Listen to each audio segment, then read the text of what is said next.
കരസേനയിലേക്ക് അഗ്നിവീർ തെരഞ്ഞെടുപ്പിനുള്ള online registration തുടങ്ങി. Online computer അധിഷ്ഠിത എഴുത്തു പരീക്ഷ, റിക്രൂട്ട്മെന്റ് റാലി എന്നിങ്ങനെ 2 ഘട്ടങ്ങളിലായാണ് തെരഞ്ഞെടുപ്പ്. www.joinindianarmy.nic.in എന്ന വെബ്സൈറ്റിൽ ഏപ്രിൽ 1 വരെ അപേക്ഷിക്കാം. ഓൺലൈൻ പരീക്ഷ ജൂൺ 1 മുതൽ 15 വരെ നടത്തും. തിരുവനന്തപുരം ആർമി റിക്രൂട്ടിംഗ് ഓഫീസ് നടത്തുന്ന സെലക്ഷൻ ടെസ്റ്റിനായി തിരുവനന്തപുരം, കൊല്ലം, പത്തനംതിട്ട, ആലപ്പുഴ, കോട്ടയം, ഇടുക്കി, എറണാകുളം ജില്ലകളിലെ അവിവാഹിതരായ പുരുഷന്മാർക്ക് അപേക്ഷിക്കാം. Agniveer general duty, Agniveer technical, Agniveer clerk, store keeper technical, Agniveer tradesman വിഭാഗങ്ങളിലേക്കാണ് റിക്രൂട്ട്മെന്റ്. ഉദ്യോഗാർത്ഥികൾക്ക് യോഗ്യത അടിസ്ഥാനമാക്കി ഏതെങ്കിലും 2 വിഭാഗങ്ങളിലേക്ക് അപേക്ഷിക്കാം. 2 ഓപ്ഷനുകൾ തിരഞ്ഞെടുക്കുമ്പോൾ 2 അപേക്ഷയുണ്ടാവണം. ഇവർ 2 പൊതുപ്രവേശന പരീക്ഷയ്ക്ക് ഹാജരാകണം. എന്നാൽ ഒരു റിക്രൂട്ട്മെന്റ് റാലിയിലും മെഡിക്കൽ ടെസ്റ്റിലും പങ്കെടുത്താൽ മതിയാവും. അപേക്ഷാഘട്ടത്തിൽ തന്നെ ഉദ്യോഗാർത്ഥി വിഭാഗങ്ങളുടെ മുൻഗണന രേഖപ്പെടുത്തണം.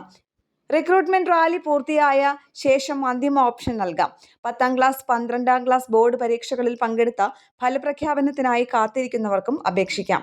റിക്രൂട്ട്മെന്റിന്റെ 2ാം ഘട്ടത്തിൽ യഥാർത്ഥ മാർക്ക് ഷീറ്റ് ഹാജരാക്കുമ്പോഴേ ഇവരെ തിരഞ്ഞെടുക്കുകയുള്ളൂ. അഗ്നിവീർ തിരഞ്ഞെടുപ്പ് നിഷ്പക്ഷവും മെറിറ്റ് അടിസ്ഥാനത്തിലും ഉള്ളതുമാണെന്നും റിക്രൂട്ട്മെന്റ് ഏജന്റുമാരുടെ തട്ടിപ്പിന് ഇരയാവരുതെന്നും സൈനിക വക്താവ് അഭ്യർത്ഥിച്ചു. ന്യൂസ് ഡെസ്ക്, കേരള പ്രണാമം.